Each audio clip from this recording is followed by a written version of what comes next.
s'implanter à l'étranger ou quand ils vont faire du consulting à l'étranger, ils travaillent beaucoup plus sur des menus qui sont beaucoup moins chers. Bon, est-ce qu'il y a une autre question, une dernière? Parce que je pense qu'on en a dit beaucoup. Quelqu'un qui est pas intervenu? Ah bah il y a monsieur. Oui, bonjour, Rémi Ed, enseignant en Bretagne. Je voulais savoir quel est l'avenir, puisque ça peut être une forme de conclusion. Qu'est-ce qui nous attend et quelles sont les perspectives de demain? Est-ce qu'il y aura encore plus d'échanges et quels seront-ils?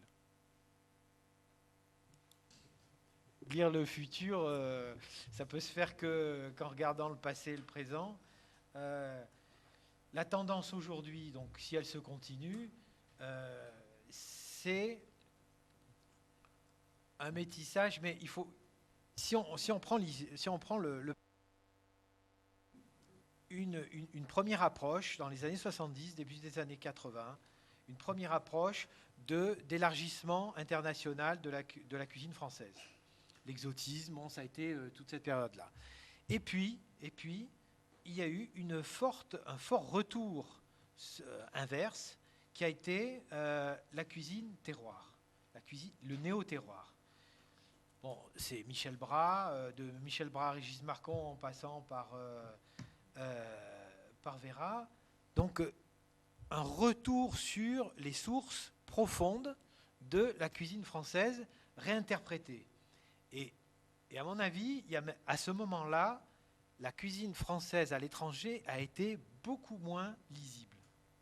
C'est-à-dire que la subtilité des terroirs nécessite une capacité d'analyse gustative que l'on ne peut pas communiquer facilement. Quand vous avez un discours d'un Bras ou un discours d'un Marcon sur son terroir profond, allez faire passer ça même à un New-Yorkais qui est... alors quand vous tombez sur un type de Los Angeles, là, arrêtez, vous ne pourrez pas. Alors que la lisibilité d'un Ferran Adrià, elle est beaucoup plus simple, puisque c'est je fais des tas de trucs rigolos qui tournent autour de saveurs multiples. Mais c'est un discours qui à la limite peut se synthétiser facilement, puisque c'est un discours de spectacle. Je ne dis pas qu'il est moins bon, pas bon, surtout pas. Hein. Je dis c'est beaucoup plus lisible en termes de show et de message à faire passer à l'international.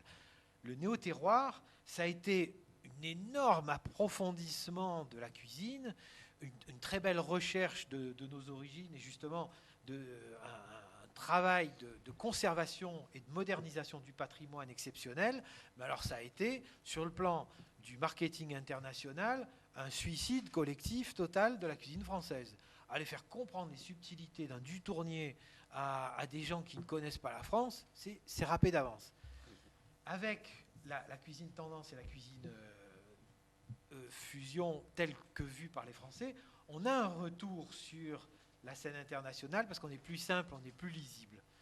Le futur, est-ce qu'il y aura un retour justement après qu'on aurait un effet, comme il y a eu le retour après la nouvelle cuisine? Il y aura toujours, forcément, on est dans un univers de mode, on est dans un univers d'artistes, donc il y aura toujours un retour. Lequel sera-t-il? Je ne sais pas si vous pouvez le voir.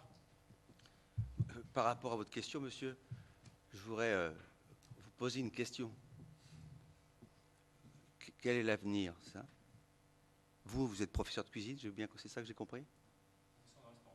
Professeur de restaurant. C'est quoi votre envie à vous? Ça m'intéresse beaucoup. Beaucoup. Sur quel point? Sur sa question? Non, oui. Sur l'avenir. C'est quoi? Qu'est-ce qu'il a envie, ce monsieur? Au point de vue de consommateur? Formation? Par rapport à la cuisine, de cette cuisine de mélange, qu'est-ce que vous avez envie, vous? D'échanger beaucoup plus avec l'étranger. Par rapport à vos élèves?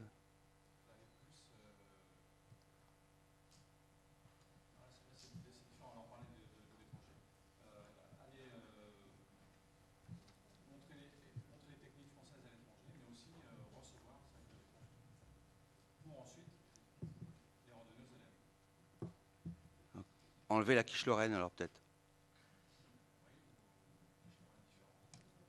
différentes, alors là, d'accord. Voilà.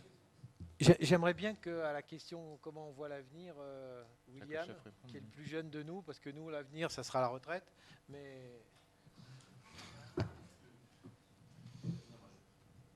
Je vous l'ai dit, la cuisine, pour moi, c'est un jeu. Donc, je crois que c'est ce qui est important, justement, pour les générations à venir, c'est de leur montrer que c'est un jeu, c'est une façon de s'exprimer. Puis, je crois que c'est la richesse de tous ces échanges, c'est la richesse de la curiosité, de l'envie, de la passion des hommes, c'est la richesse de toutes ces cultures et la convergence de toutes ces richesses qui fait qu'à mon avis, c'est l'avenir de la cuisine de demain. La cuisine, je dirais une cuisine contemporaine. Elle doit être réalisée comme chacun la ressent, puisque c'est ça ce moyen d'expression. Moi, je donne un exemple. C'est vrai que ma brigade, elle est composée de... j'ai 2 Français dans ma brigade. J'ai toujours eu une brigade très hétéroclite. J'ai un Japonais, j'ai une Thaïlandaise, un Israélien, un garçon qui vient de Nouvelle-Calédonie. J'ai eu des Australiens.